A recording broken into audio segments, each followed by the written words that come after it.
Welcome. I'm Barbara Batson, Exhibitions Coordinator at the Library of Virginia, and I'm in the middle of our current exhibition, We Demand Women's Suffrage in Virginia. Because the library is closed during the public health emergency, my colleagues and I thought that we would highlight some aspects of the exhibition for you by video. So why do I have this drab-looking dress behind me? Because Pauline Adams wore one just like it. So let me tell you her story. Pauline Forstall Colclough was born in Ireland in 1874 and immigrated to this country with her parents about 1890. She married Walter J. Adams, who was a physician.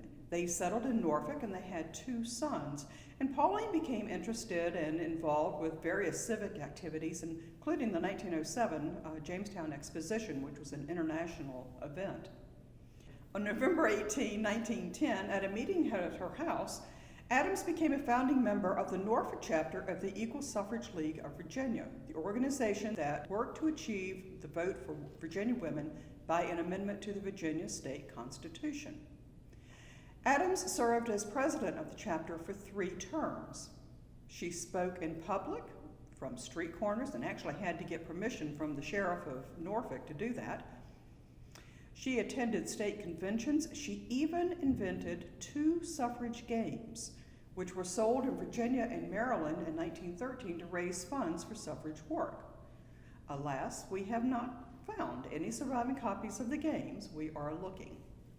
So if you have one, let us know. Adams, like many suffragists, became convinced that a more militant strategy was necessary to win the vote, and in 1915 she joined the Congressional Union for Women's Suffrage, later the National Women's Party, founded by Alice Paul. Now, Paul and others believe that, or realize that the state-by-state strategy of the National American Woman Suffrage Association, of which the Equal Suffrage League of Virginia was a member, that was going to take way too long because each state, the women in each state had to convince the male legislators that the women of their state wanted suffrage, and that's the way they were going to have to go. You can imagine how long that was going to take. So the Congressional Union for Women's Suffrage turned its energies to working for an amendment to the U.S. Constitution. In 1917, the Congressional Union for Women's Suffrage renamed itself the National Women's Party, and that still survives, and began a new tactic of picketing the White House in Washington, D.C. The silent sentinels, as they were called, embarrassed President Woodrow Wilson by asking how he could support democracy abroad, but not at home. When the United States entered World War I in 1917, the pickets continued their silent and nonviolent protests outside the White House. The National American Woman Suffrage Association and the Equal Suffrage League of Virginia condemned them as being unpatriotic, even though many of the women did support war efforts in their localities. Exasperated by the pickets, the District of Columbia police began arresting them for obstructing traffic, even though they were on the sidewalk and right up against the fence that surrounds the White House. Adams was an eager protester. And on August 24th, August 29th, and then again on September 17th, she was arrested. Now, rather than pay her fine, Adams and her co-protesters chose to serve time in the DC's prison workhouse at Lorton on the Occoquan River, and conditions were really pretty disgusting. The uniforms were dirty, and they looked just like this. The food was inedible. Some women went on a hunger strike, and they were force-fed.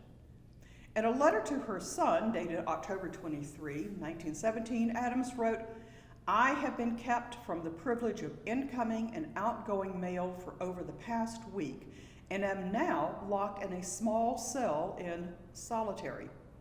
I have not been given my toothbrush or hairbrush here yet, but got the loan of this pencil from a new picket who came with another group yesterday." In March 1919, the National Women's Party tapped Adams to join about 25 other former prisoners for a cross-country trip to rouse support for the amendment, the Susan B. Anthony Amendment, then in the U.S. Congress.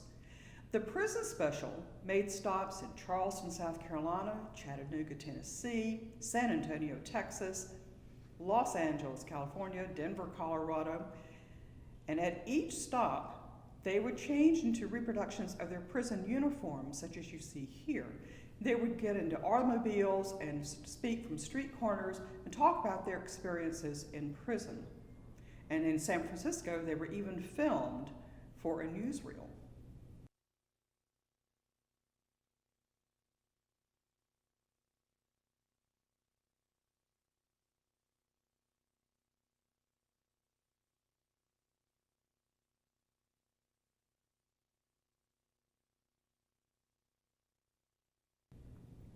After the 19th Amendment was ratified in August 1920, Adams continued to participate in civic affairs.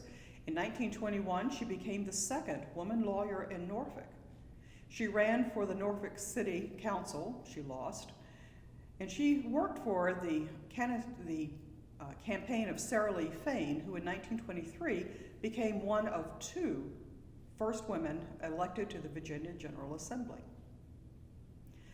I imagine that Pauline Adams was a feisty person who had no trouble stating her opinions. And when I vote in this coming November, I will remember Adams and all the Virginia suffragists who debated and argued and marched and distributed literature, all to win the vote for women. Thanks for joining me today. For more information, visit our website, edu.lva.virginia.gov/we demand. And I hope you will visit the exhibition when the library reopens later this summer.